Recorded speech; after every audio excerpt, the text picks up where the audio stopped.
የቻይና የፍርድ ብይንን በማስመልከት ኢትዮጵያዊቷ ለረጅም ዓመታት ኢትዮጵያውያን ደከመን ሰለቸን ሳይሉ ድምጽ ሲሆኑላት የነበረችው ወጣት ናዝራዊት አበራን በማስመልከት የቻይና ፍርድ ቤት ምን ብይን ሰጠ?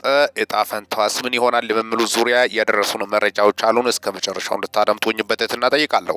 ሰላም ጤና ይስጥልን ውድ የቻናሉ ተከታታዮች፣ ይህ ሚኪታ ቦረንፎ ነው። ለዚህ ቁም ነገር አዘል ቻናል አዲስ ከሆናችሁ ሰብስክራይብ በማድረግ ቤተሰብ ይሁኑ።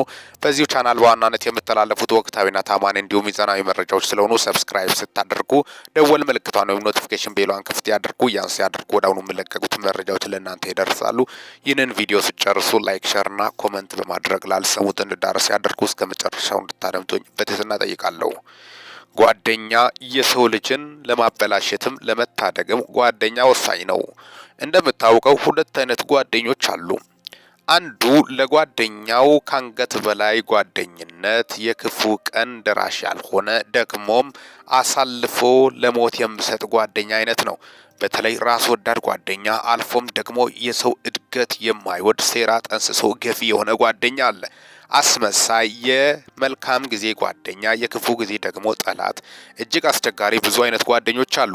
ሌላኛው ደግሞ እውነተኛ ጓደኛ፣ ከልብ የመነጨ አልፎም ራሱን እስከ መስዋዕትነት እስከ ማድረግ ደረጃ የሚቀርብ ጓደኝነትም አለ። እጅግ አስገራሚ ነው። ደግሞ በሀገራችንም በዓለም ክፍልም ሲከሰቱ ይስተዋላል። በተለይ በጓደኛው ምክንያት አንዳንድ ሰው ጓደኛውን ለማገዝ ጓደኛውን ለመርዳት ስልም የሚሞትበት ሁኔታም አለ። ለጓደኛው ስል ራሱን መስዋዕትነት የሚያደርጉበት ሁኔታ ከዚህ በፊት ሲከሰት ከአንዳንድ ዓለም ይህ ደግሞ በጣም ጠባብ ነው እድሉ።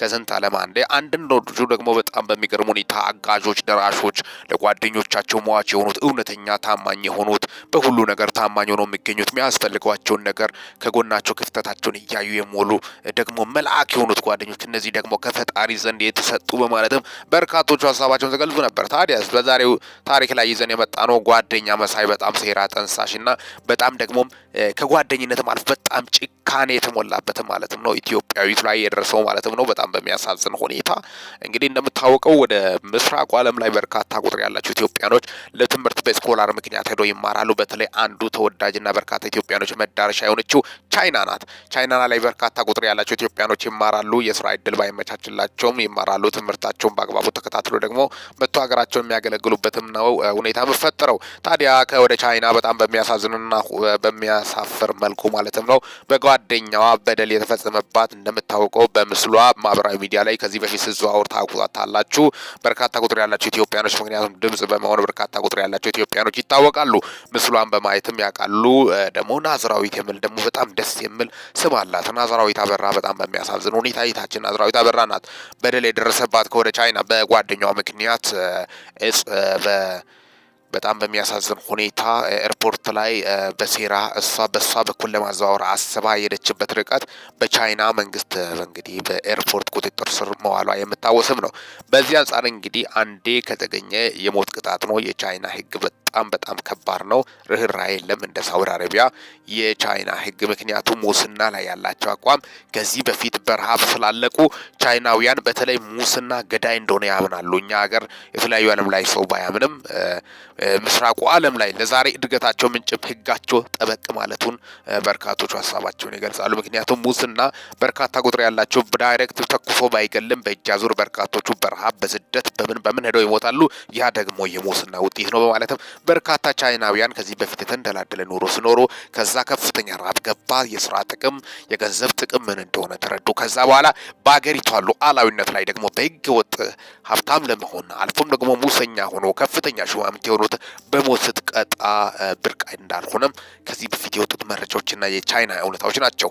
ታዲያ ከወደ ቻይና አሁንም የተሰማው ኢትዮጵያዊቷን እጽ በመገኘቱ በጣም በሚያሳዝን ሁኔታ በቻይና እስር ላይ ነበር። እንግዲህ የሞት ቅጣት ተፈርዶባት ወይም ተበይኖባት ነበር። ናዝራዊት በጣም በሚያሳዝን ሁኔታ በርካታ ቁጥር ያላቸው ኢትዮጵያኖች ልክ እንደ ቤተሰብ አካል በማድረግ ልክም ነው ኢትዮጵያዊት ነች ድምጽ ሲሆኑላት ነበር። ከዛም የኢትዮጵያውያን ድምጽ በጣም በሚገርም ሁኔታ የኢትዮጵያ ጠቅላይ ሚኒስትር ዶክተር አብይ እስከ መጠየቅ ድረስ ቻይና ጋር ሲከታተሉ የቆዩ ሲሆን ከቻይና ባለስልጣናትም ጋር በተደጋጋሚ ተወያይቷል። ከዛም የሞት ብይን ወደ ዕድሜ ልክ ጽኑ እስራት መቀየሩ ለበርካቶች በጣም ደስ አሰኝቷል። ምክንያቱም አንዳንዱ ዝም ብሎ ዕድሜ ልክ እስራት ከሞት አይተናነስም። ሞትና አባቴ በህይወት መኖርን የሚያክል ነገር የለም። ብዙ ቻንሶችን ከፈጣሪ ጋር ለመታረቅ ብዙ ነገሮችን ለማድረግ በህይወት እንደመቆየት ታላቅ ነገር የለም። ሐዋርያትም እስር ቤት ሆኖ ነበረ ወንጌል ሲሰብኩ የነበሩት። እግዚአብሔርም በህይወት እንዲቆዩም እዛው ፈቀደላቸው። ስለዚህ በቻይና በስር ላይ የምትገኘው ናዝራዊት በአሁኑ ሰዓት ከዚህ በፊት እንግዲህ በቻይነኛ ዲግሪዋን መያዟ የወጡትን መረጃዎች ያሳያሉ። በጣም ደግሞ እንግሊዝኛ ብቃት ስላላት ቻይናውያኖችን ስታስተምር በአሁኑ ሰዓት እስር ላይ ሆና እጅግ ተወዳጅ እንደሆነ ጭምርም ነው። በእስረኞች እንግሊዝኛ ትምህርትን እያስተማረች ትገኛለች። ባላት የእንግሊዝኛ ቋንቋ ችሎታ ሌሎች እስረኞችን ትምህርት እንግሊዝኛ እየሰጠች ትገኛለች። በቻይነኛ ቋንቋ ነው የመጀመሪያ ዲግሪዋን የያዘች ሲሆን በአሁኑ ወቅት በርካታ የቻይነኛ መጽሐፍትን በማንበብ እውቀቷን እያዳበረች ትገኛለች። ከዚህ ቀደም ጠቅላይ ሚኒስትር ዶክተር አብይ አህመድ ጉዳዩን በቅርበት ሲከታተሉ እንደነበሩ ጭምርም ነው እውነታዎቹ የሚያስረዱት። አንዳንድ በማህበራዊ ሚዲያ ላይ የሚዘዋወሩ ያልተረጋገጡ መረጃዎች በቤተሰቧ ላይ ከፍተኛ ድንጋጤ እየፈጠሩ ይገኛሉ። ቀናቶች ቀሯት፣ የሞት ፍርድ የሚባል ነገር የለም፣ እባካችሁ ቤተሰቦቿን አታስጨንቁ። የሷ እህትም ደግሞ ያስተላለፈችው ቤተሰብ አካልም ያስተላለፈችው መልእክት እባካችሁ እህቴን እንደምንም ከዛው ካለችበት እስር እንድትወጣና ወደ ሀገሯ እንድትገባ በማለትም ከፍተኛ ልመናና ርብርብ እንዲደረግ አሁንም ኢትዮጵያ ሕዝብን በማመስገን አሁንም ርብርብ እንዲያደርጉ ከጎኗ እንዲሆኑ ኢትዮጵያውያን እንዳው ተስፋ የተቆረጠ ነገር ላይ ልክ እንደ ቤተሰብ አካል በዚህ ደረጃ ርብርብ ማድረጋቸው በርካታ ቁጥር ያላቸው ኢትዮጵያኖች እንግዲህ ያላቸው ፍቅርና አክብሮት ያን በማስመልከት በርካቶቹ አሁንም ሀሳባቸውን እያስተላለፉ እንደሚገኙ ጭምርም ነው። በዛ ዙሪያ እንግዲህ የወጡት የወጣት ናዝራዊት ሞት ብይን ተፈርዶባታል የሚል ያ የሞት ብይን ተቀይሮ በአሁኑ ሰዓት በዕድሜ ልክ ጽኑ እስራት ታስራ እንደምትገኝም ነው አንዳንድ ያልተረጋገጡ መረጃዎች በማህበራዊ ሚዲያ ላይ ስለሚዘዋወሩ በዛ ዙሪያ አጠቃላይ ጥንቃቄ ሊደረግ ይገባል። ቤተሰቦቿ እየተጨነቁ ናቸው። ምክንያቱም ከቻይና የምሰማ መረጃ የለም። ምክንያቱም እስር ላይ ነች፣ አይደዋውሉም ቤተሰቦቿ። እውነት መስላችኋል የተሰማው መረጃ? ምክንያቱም ኢትዮጵያ አይደለም ሀገሩ ባዕድ ሀገር ስለሆነ በጣም ከባድ ነው ማለትም ነው።